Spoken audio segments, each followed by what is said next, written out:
और स्टॉक्स पर भी हम चर्चा करेंगे, लेकिन टाटा कंज्यूमर के Q4 नतीजे आज जारी होने वाले हैं। कैसे रहेंगे ये नतीजे, अनुमान बताने के लिए जुड़ गई हैं मेरी सहयोगी विन्नी मोतीवाला। विन्नी, बताएं।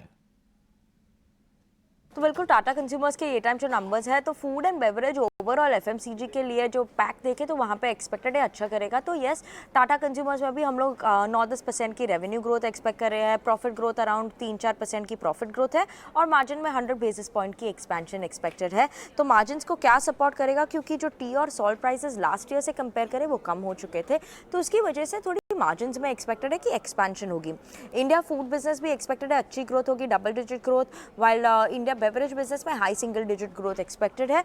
तो यस, इंपॉर्टेंट फैक्टर्स जो होंगे आगे जाते हुए कि कैपिटल फूड और ऑर्गेनिक इंडिया की जो एक्विजिशन है उनके सिनर्जीज नंबर्स, कंप्लीशन कब होगा, कंप्लीटली कब आएगा बैलेंस शीट में, ये इंपॉर्टेंट फैक्टर है। कमेंट्री क्या है रॉ मटेरियल कॉस्ट और आउटलुक की, क्योंकि लास्ट एक महीने में देखें तो काफ़ी प्राइजेस में चेंजेस हुए हैं, कॉफ़ी प्राइजेस में, टी प्राइजेस में और ओवरऑल रॉ मटेरियल कॉस्ट, तो उसकी इम्पैक्ट क्या होगी आगे जाते हुए क्वार्टर्स में, ये इंपॉर्टेंट फैक्टर है।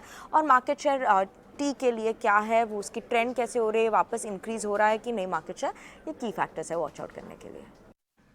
ठीक है, तो टाटा कंज्यूमर के नतीजे आने वाले हैं। बहुत बहुत शुक्रिया करेंगे विन्नी अनुमान बताने के लिए, और नतीजों के बाद इस पर चर्चा करनी। एफएमसीजी स्टॉक्स फोकस में है नतीजों के चलते। थोड़ी देर पहले हमने आपको टाटा कंज्यूमर्स के नतीजों का अनुमान बताया। अब कल एचयूएल के चौथी तिमाही के नतीजे आएंगे, तो एचयूएल के नतीजों से क्या अनुमान है, नंबर्स कैसे रह सकते हैं, कमेंट्री में क्या कुछ इंपॉर्टेंट रहेगा देखना, ये समझ लेते हैं। हमारे साथ विनी वापस से जुड़ चुकी हैं पूरा अपडेट लेकर। विनी, बताइए। बिल्कुल, ये टाइम जो एचयूएल के नंबर्स है म्यूटेड नंबर्स एक्सपेक्टेड है, काफ़ी अच्छी ग्रोथ, स्ट्रॉन्ग ग्रोथ नहीं है। अराउंड 0.6% की रेवेन्यू ग्रोथ एक्सपेक्टेड है। उस समय वॉल्यूम ग्रोथ अराउंड 2-3% की बात करें तो वॉल्यूम ग्रोथ 2-3% की एक्सपेक्टेड है। यही चल रहा है ट्रेंड कंपनी का, लास्ट एक साल में देखें तो 2-3% की ही वॉल्यूम ग्रोथ मैनेज करे और यही लग रहा है कि कंटिन्यू भी रहेगा। प्रॉफिट और मार्जिन की बात करें तो प्रॉफिट में एक्सपेक्टेड है स्लाइड थोड़ी डिक्लाइन होगी 3-4% की, और मार्जिन में अराउंड 30 बेसिस पॉइंट की कॉन्ट्रैक्शन एक्सपेक्टेड है वर्सेस लास्ट ईयर। 23% के लगभग आसपास है इबिटा मार्जिन एक्सपेक्टेड। ना बात करें तो ये टाइम क्या इम्पैक्ट कर रहा है, जैसे लास्ट कपल ऑफ क्वार्टर्स में भी देखा है रूरल स्लो डाउन, वो रिकवरी अभी भी नहीं आ रही है। तो रूरल की इम्पैक्ट की वजह से जो रिकवरी नहीं हो रही है उसकी वजह से इम्पैक्ट हो रहा है ओवरऑल अर्निंग्स पे। और उसके अलावा है इंक्रीज जो चल रही है, कॉम्पिटिटिव इंटेंसिटी रीजनल प्लेयर से भी बढ़ रही है, तो ये इंपॉर्टेंट फैक्टर है। आगे जाते हुए हम लोग वॉच आउट करेंगे कि उनकी कमेंट्री क्या आ रही है रॉ मटेरियल कॉस्ट पे, मार्जिन्स पे, क्योंकि अभी लास्ट एक महीने में देखें तो काफ़ी बढ़ चुके हैं रॉ मटेरियल कॉस्ट, और उस इन्फ्लेशन का कोई इम्पैक्ट नेक्स्ट क्वार्टर में आएगा या क्या है इम्पैक्ट, वो श्योरली वॉच आउट करेंगे।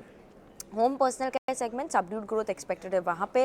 इवन फूड एंड रिफ्रेशमेंट की बात करें वहाँ पे भी सबड्यूड ग्रोथ एक्सपेक्टेड है ना। मार्जिन्स में दो इम्पैक्ट हो रही है, एक तो जो जीएसके की जो कंसाइनमेंट अग्रीमेंट थी, अरेंजमेंट थी, वो खत्म हो रही है, तो उसका इम्पैक्ट आएगा Q4 में, और उसके अलावा रॉयल्टी इंक्रीज हो चुकी है, उसका भी इम्पैक्ट आएगा, तो उसकी वजह से मार्जिन्स थोड़े सबड्यूड हैं।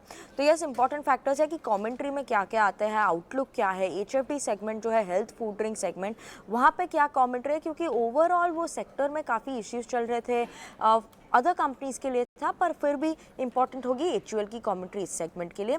तो ये श्योरली ये इंपॉर्टेंट है एचयूएल के नंबर्स।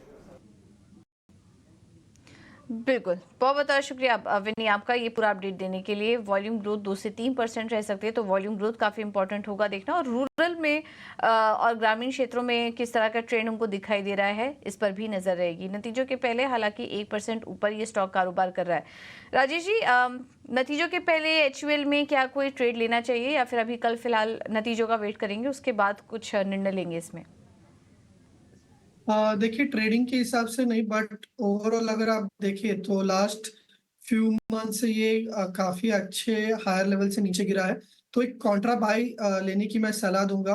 कोई भी डिप मिलता है अराउंड 2200 के आसपास, तो वो एक अपॉर्चुनिटी रहेगी इस हैवी वेट में बाय करने की, क्योंकि हमें कहीं ना कहीं यहाँ पे पॉजिटिव डाइवर्जेंस दिख रहा है इस स्टॉक में, जो बता रहा है कि लोअर लेवल्स में इस स्टॉक में एक्यूमुलेशन हो रहा है। तो 2200 के आसपास अगर कोई डिप मिलता है तो 2140 के एक छोटे से स्टॉप लॉस के बाय कीजिए।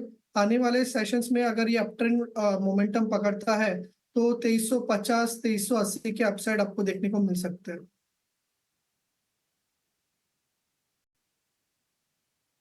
ये है सलाह एचयूएल पर। चलिए